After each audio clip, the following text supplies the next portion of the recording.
जय श्री श्याम दोस्तों, आस्तिक कहानियों में आपका स्वागत है।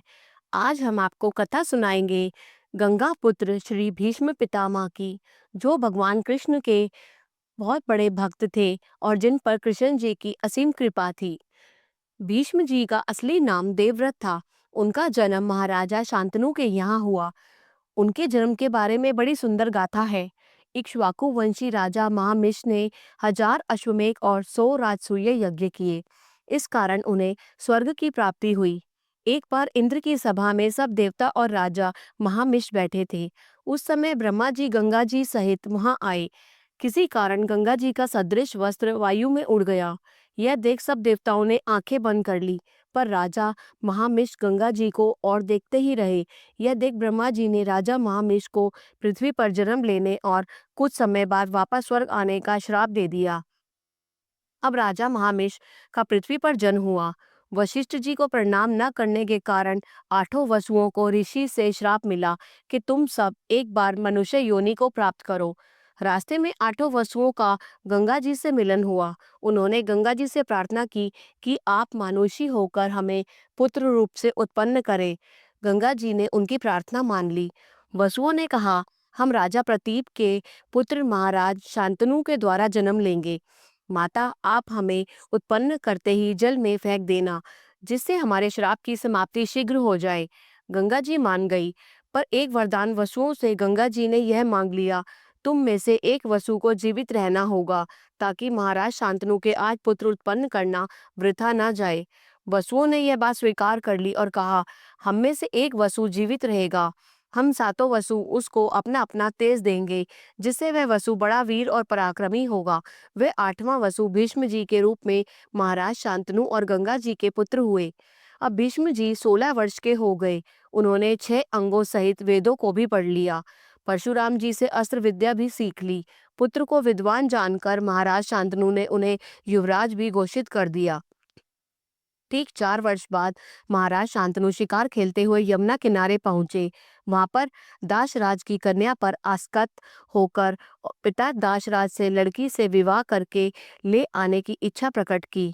दाशराज ने यह शर्त लगा दी कि इस कन्या के गर्भ से जो पुत्र उत्पन्न होगा वही आपके बाद देश का महाराजा होगा। महाराज यह शर्त अस्वीकार करके वापस लौट आए। जब युवराज देवव्रत को महाराज की उदासी का कारण पता चला, तो वह दाशराज के पास पहुंचे और उससे सत्यवती नाम की कन्या अपने पिता के लिए मांग ली। दाशराज की शर्त सुनकर देवव्रत ने प्रतिज्ञा की कि ना तो वह महाराज बनेंगे और ना ही शादी करेंगे और जन्म पर्यंत ब्रह्मचारी रहेंगे। सत्यवती को माता रूप में मानेंगे। उसकी प्रतिज्ञा सुनकर देवताओं ने देवव्रत पर फूलों की वर्षा की और देवव्रत का नाम देवव्रत से भीष्म रखा गया। कुछ समय बाद महाराज शांतनु और सत्यवती से 2 पुत्र चित्रांगद और विचित्र वीर्य उत्पन्न हुए और उसके कुछ वर्षों उपरांत महाराज शांतनु का स्वर्गवास हो गया। राज्य चित्रांगद को मिला। चित्रांगद का नाम एक गंधर्व महाराज से युद्ध करने आया। महाराज इस युद्ध में मारे गए। अब महाराज के छोटे भाई विचित्र वीर्य को राज्य तिलक कर दिया गया। उसी समय महाराज काशीराज ने अपने 3 कन्याओं का स्वयंवर रचाया। भीष्म जी तीनों कन्याओं को हर लाए। बड़ी कन्या अम्बा ने कहा, उसने राजा शाल्व को पति माना है, इसलिए मुझे उसके पास भेज दें। ऐसा ही किया गया।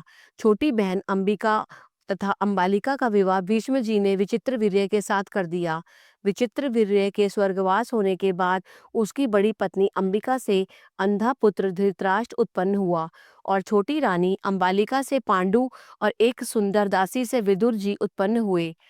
शाल्व राजा यह कहकर अम्बा को स्वीकार नहीं किया कि तुम दूसरे के घर रह चुकी हो और भीष्म ने उसे हाथ पकड़कर रथ में बैठाया था। अब तुम भीष्म के पास ही जाओ। अम्बा अब काशीराज अपने पिता के घर नहीं गई, सीधी वन में परशुराम जी के पास पहुंची और उन्हें अपने दुख का सारा वृत्तांत सुनाया। परशुराम जी ने भीष्म जी को बुला भेजा और आज्ञा दी कि स्वयं तुम इससे विवाह करो, क्योंकि तुम ही इसे उठाकर ले गए थे। भीष्म जी ने मना करते हुए कहा कि वे इंद्र के भय से भी अपनी प्रतिज्ञा नहीं छोड़ सकते। परशुराम जी ने कहा कि या तो इस लड़की से विवाह करो, नहीं तो मेरे साथ युद्ध करो। भीष्म जी परशुराम जी के चरणों पर सिर रखकर बोले कि आप मेरे गुरु हैं, मैंने आपसे धनुर्वेद के चारों अंग सीखे हैं। भीष्म जी ने कहा कि गुरु और शिष्य का युद्ध कैसा? यदि आप मेरे विवाह करने की प्रतिज्ञा तोड़ना चाहते हैं तो मैं क्षत्रिय हूँ और प्रतिज्ञा की रक्षा करने के लिए युद्ध को तैयार हूँ। गुरु शिष्य का युद्ध शुरू हो गया। कई दिन तक युद्ध चलता रहा। संसार के सब प्राणी त्राही त्राही करने लगे। जब आकाशमंडल में अग्नि सी लग गई और दिशाओं में धुआं उठने लगा, तब भीष्म जी की माता गंगा जी युद्ध भूमि में परशुराम और भीष्म के बीच में आ खड़ी हुई और भीष्म जी से बोली, हे भीष्म, इस पृथ्वी पे तुम्हारे समान कोई योद्धा नहीं है, अब तुम युद्ध बंद कर दो। भीष्म जी ने कहा, यदि परशुराम जी पहले अस्त्र रखते तो मैं अपने अस्त्र रख दूंगा। ऐसा ही हुआ। परशुराम जी ने भीष्म की बढ़ाई करते हुए कहा कि पुत्र, तुम्हारे जैसा वीर कोई ही इस संसार में मिलेगा। मेरा आशीर्वाद है कि तुम्हारी प्रतिज्ञा अमर रहे। इधर जब अम्बा ने अपनी इच्छा पूर्ण होते न देखी तो वह वन में जाकर कठिन शिव जी का तप करने लगी। वह कभी 8वें और कभी 10वें महीने जल पीती और शिव ध्यान में मग्न रहती। भोलेनाथ प्रसन्न होकर बोले कि वरदान मांग लो। अम्बा ने कहा, हे भगवान, मेरे भीष्म को मारने की इच्छा है। शिवजी बोले, तुम अवश्य भीष्म को मार सकोगी। तुम दूसरे जन्म में राजा द्रुपद के यहाँ शिखंडी नाम से उत्पन्न होगी। तुम न स्त्री होगी न पुरुष। भीष्म के सामने अर्जुन के रथ में तुम भीष्म से युद्ध करोगी। भीष्म तुम पर वार नहीं करेंगे। उसी समय अर्जुन के हाथों मारे जाएंगे। यह कहकर शंकर अंतर्ध्यान हो गए। अम्बा ने उसी समय यमुना के किनारे चिता बनाकर उसमें अग्नि लगाई और चिता में कूदकर भस्म हो गई। विचित्र वीर्य के स्वर्गवास होने पर भीष्म जी ने धृतराष्ट्र, पांडु और विदुर को अपने पुत्रों की तरह पाला। धृतराष्ट्र जन्मांध थे, इसलिए भीष्म जी ने पांडु का राज तिलक कर दिया। धृतराष्ट्र के यहाँ 100 पुत्र उत्पन्न हुए, जिनमें दुर्योधन और दुशासन प्रमुख थे। राजा पांडु की कुंती नाम की पत्नी से युधिष्ठिर, भीमसेन और अर्जुन उत्पन्न हुए और दूसरी पत्नी माद्री से नकुल और सहदेव ने जन्म लिया। राजा पांडु जल्द ही स्वर्ग सिधार गए। अब पांचों पांडु पुत्रों पर दुख का पहाड़ आ गिरा। दुर्योधन ने धोखे से जुए में उनका सारा राज्य छीन लिया। उन्हें वनवास भी दिया गया। वनवास की अवधि समाप्त होने पर दुर्योधन ने पांडु पुत्रों को 5 गांव भी देने से मना कर दिया, जो कि बाद में महाभारत का युद्ध का कारण बने। इस महाभारत के युद्ध में भगवान श्री कृष्ण पांडवों के सहायक बने तो भीष्म जी कौरवों के सहाई हुए। श्री भीष्म जी श्री कृष्ण को परमात्मा के रूप में मानते थे।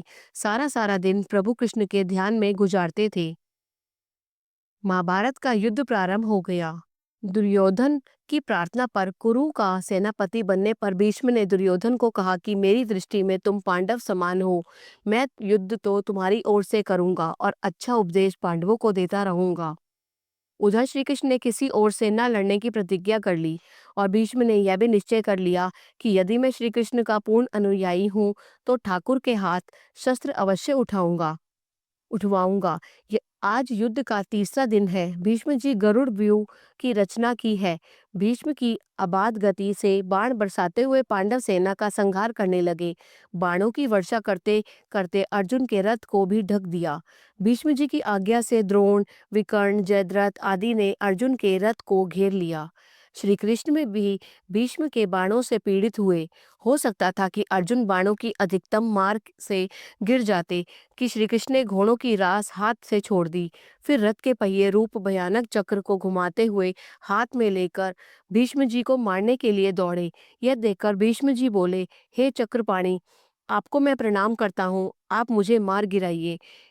इससे मेरा इस लोक और परलोक में कल्याण होगा।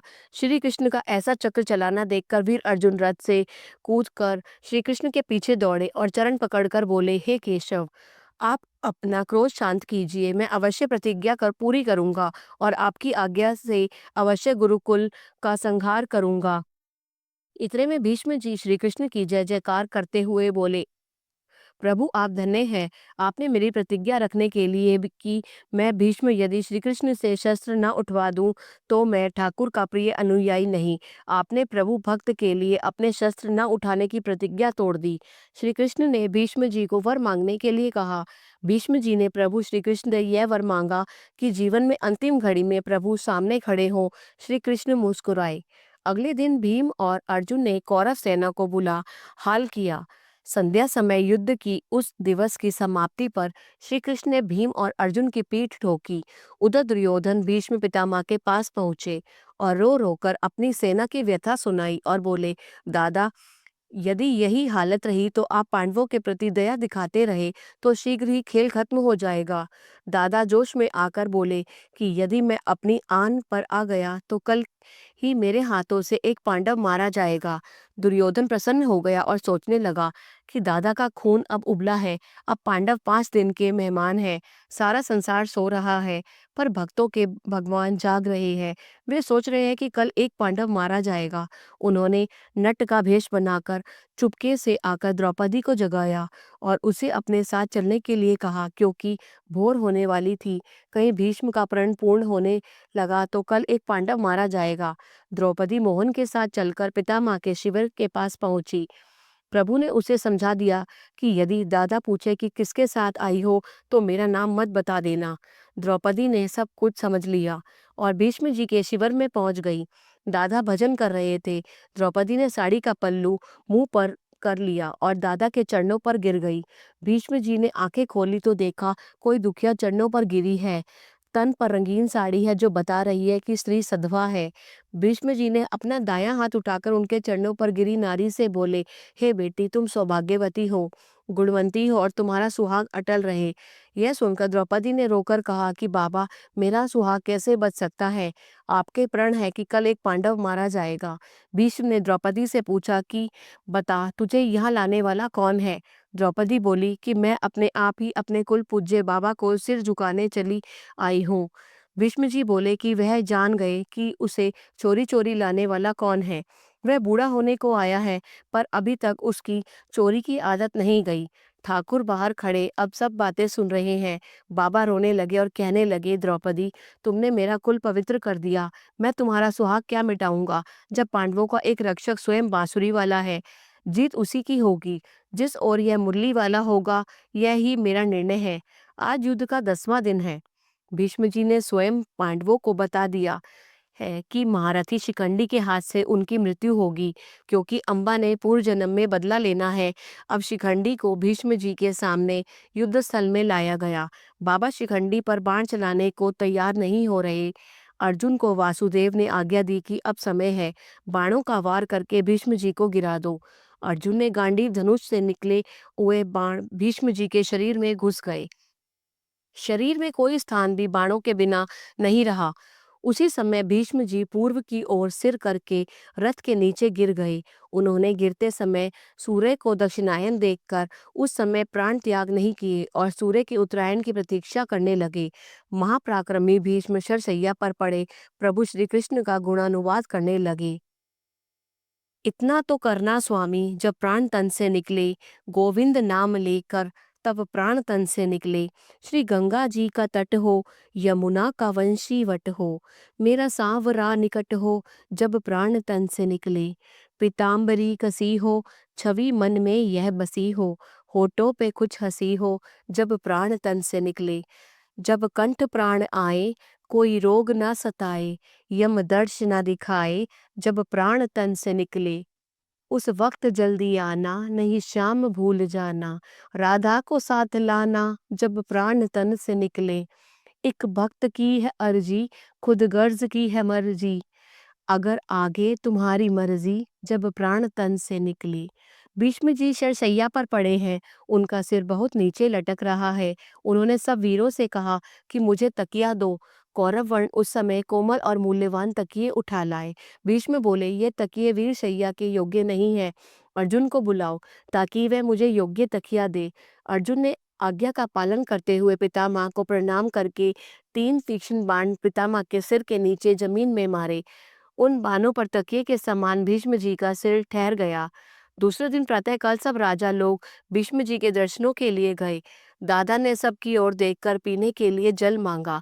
राजागण उसी समय शीतल जल ले आए। यह जल देखकर भीष्म जी बोले, यह ठीक है कि मैं शरशैया पर लेटा हूँ, किंतु अब मनुष्य लोक में मेरा निवास नहीं है। मैं केवल उत्तरायण की प्रतीक्षा कर रहा हूँ। इस लोक का जल मैं नहीं पी सकता। यह सुनते ही अर्जुन ने उनके पास जाकर सेवा पूछी। भीष्म जी बोले, मेरा शरीर जल रहा है, मुझे उपयुक्त जल पिलाकर मेरी तृषा को शांत करो। अर्जुन ने भीष्म जी की प्रदक्षिणा की और धनुष पर एक प्रज्वलित बाण पृथ्वी पर मारा। तुरंत ही पृथ्वी फट गई और उस स्थान से शीतल अमृत तुल्य निर्मल जल की धारा निकली। वह धारा पीकर भीष्म जी बहुत प्रसन्न और तृप्त हुए। उन्होंने अर्जुन से कहा कि तुम्हें कोई परास्त नहीं कर सकेगा। फिर दादा दुर्योधन से बोले कि मेरी मृत्यु से ही इस युद्ध का अंत कर दो। यदि तुम फिर युद्ध करोगे तो अवश्य तुम्हारा सर्वनाश होगा। ऐसा कहकर भीष्म जी चुप हो गए, पर दुर्योधन को उनके वचन अच्छे नहीं लगे। फिर सब लोग अपने अपने स्थान को चले गए। महाभारत के युद्ध में पांडवों की जीत हुई। श्री कृष्ण अब वापस द्वारिका जा रहे हैं। उनका रास्ता रोककर कुंती वापस ले आई। कहती हैं कि धर्मराज का मन राज्य करने में नहीं लग रहा। प्रभु ने धर्मराज को उपदेश दिया कि उसे भीष्म जी के पास जाने के लिए कहते हैं, जो कि शरशैया पर पिछले 52 दिन से पड़े हैं। भीष्म जी की मृत्यु किस प्रकार होगी, उसे देखने के लिए बड़े बड़े संत और ऋषि मुनि वहां पर पधारे हैं।